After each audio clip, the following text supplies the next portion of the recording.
Très ravi de vous retrouver, mesdames et messieurs. Bonsoir et bienvenue dans ce flash d'information sur Bamako News TV. Nous entamons ce flash d'information par l'actualité nationale.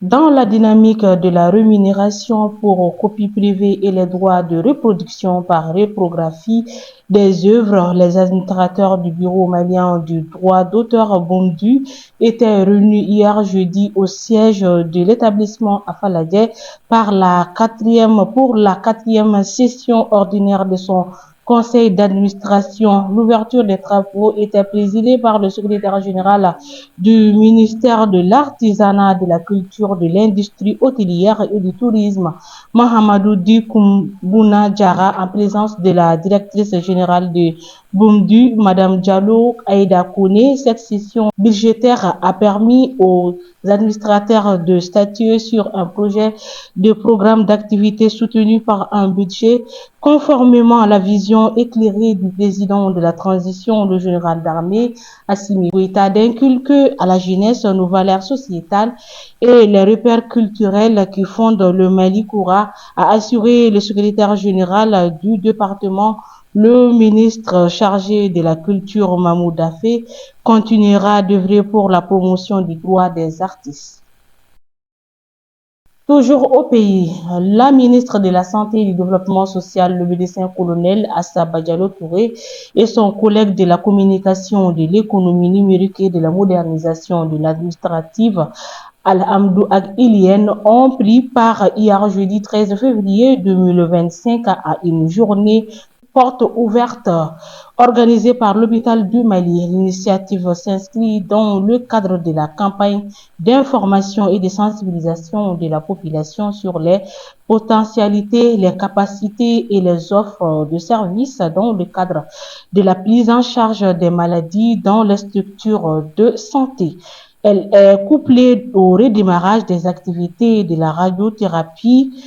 Les deux ministres ont visité les installations de l'établissement hospitalier et certains services, notamment la réanimation, les urgences, la neurochirurgie, le laboratoire, le service d'imagerie médicale qui dispose d'un appareil d'imagerie par résonance magnétique et d'un scanner.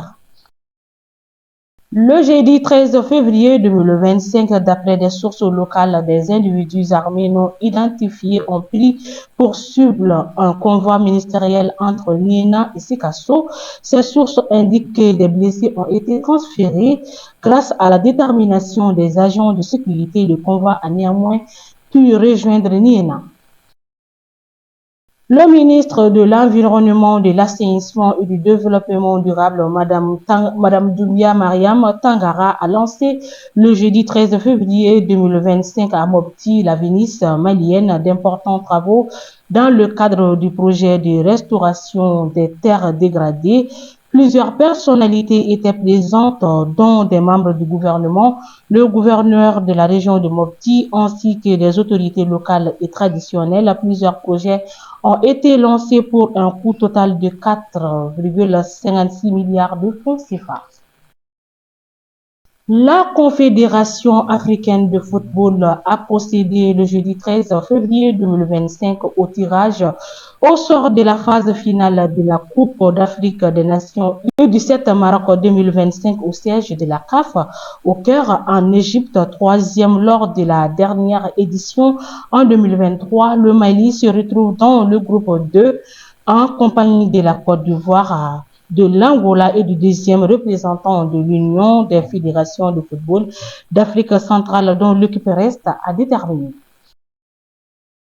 À présent, l'actualité internationale.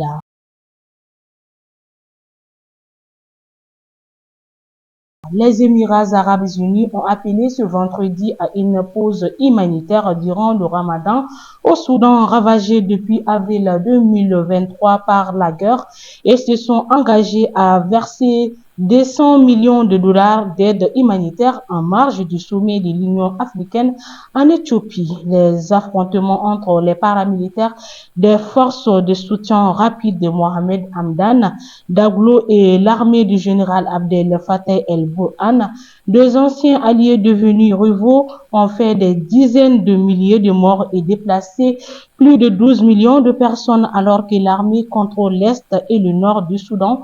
Les paramilitaires maintiennent leur emprise sur la quasi-totalité du Darfour, une vaste région de l'ouest du pays où vivent un quart des 50 millions de Soudanais. Les Émirats arabes unis ont été accusés notamment par Khartoum de soutenir les paramilitaires, notamment en leur livrant des armes. Accusation rejetée par Abu Dhabi et les FSR.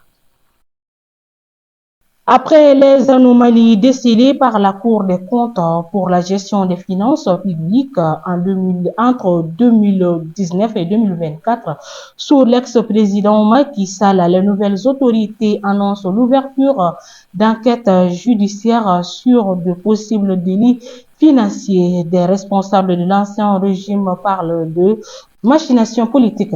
Et voilà, mesdames et messieurs, nous sommes au terme de ce flash d'information. Merci à vous de l'avoir suivi. Au plaisir de vous retrouver très prochainement. D'ici là, portez-vous bien et bonne suite de programmes sur Bamako News TV.